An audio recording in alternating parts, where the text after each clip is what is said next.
basically, when do storage tanks run empty? your parts of the world like Australia, Philippines, Thailand, you are. But the question is when and where.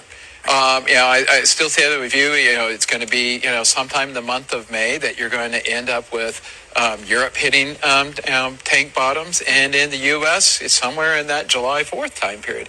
Okay, buckle up, kids. It's time for class. You're going to learn something today. So that is Jeff Curry. He's an expert. He's got a PhD in economics. Expert commodities trader. Expert market analyst. An expert at looking at numbers and trying to decide what they mean. But in this case, he gets an F in 1, communication, and 2, understanding the physical realities of the real world, which honestly is common among those kind of people. You see, in the commodities market world, tank bottoms doesn't mean empty tanks, and it doesn't mean the same thing that it means in the real physical world. In the real physical world, when you get to a tank bottom, the tank's empty. Now, in the oil commodities market world, tank bottoms doesn't mean an empty tank. It means when tanks get down to a certain level that they deem that oil to be unusable due to sediments and other things that have settled out in the tank over years. And he is applying the oil standard to gasoline storage, which is his fatal flaw. Now, first of all, let's be clear. He was talking about gasoline and not oil. We still have plenty of oil. We actually have more oil in inventory right now than we did 1 year ago. We're fine on oil. We've got like 430 or 40 million barrels of oil in inventory. We're fine. Now, we have a little over 200 million barrels of gasoline in storage, and the commodities market considers tank bottoms 180 million barrels. So when she asked, when are tanks going to be empty, his answer was tank bottoms. And in the market world, tank bottoms are 180 million barrels. That's not empty. That's 180 million barrels.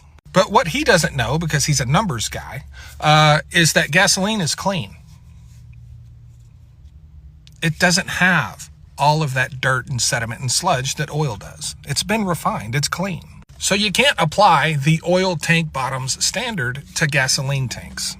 And that's exactly what he's doing. He's also telling you that our gas tanks are going to be empty by July 4th. That's where he fails in communication, because that is completely and totally false. What he is predicting is we will have 180 million barrels of gas in storage on July 4th, which may very well come to pass, but that is not tank bottoms in the real world. It's tank bottoms in the market world who don't know how to look at tanks. Now, the one thing that does happen in the commodity market world is when gasoline does get to that 180 million barrel of inventory mark that they consider to be tank bottoms, the price of it skyrockets. And that in itself is the trigger or the cushion that stops or greatly reduces all of the exports that are draining your tanks. We are not going to run out of gas on July 4th, and that's what he just made everyone believe. If we continued to export everything we're exporting right now, and inventories continued to drop all the way until we ran all of our tanks dry, which, listen, it's completely impossible. It'll never happen. I have us at like 32 or 33 weeks. But I've said it once, and I'll say it many times. We are not going to run out of gas in the United States. There are simply too many barriers in place to prevent that from happening.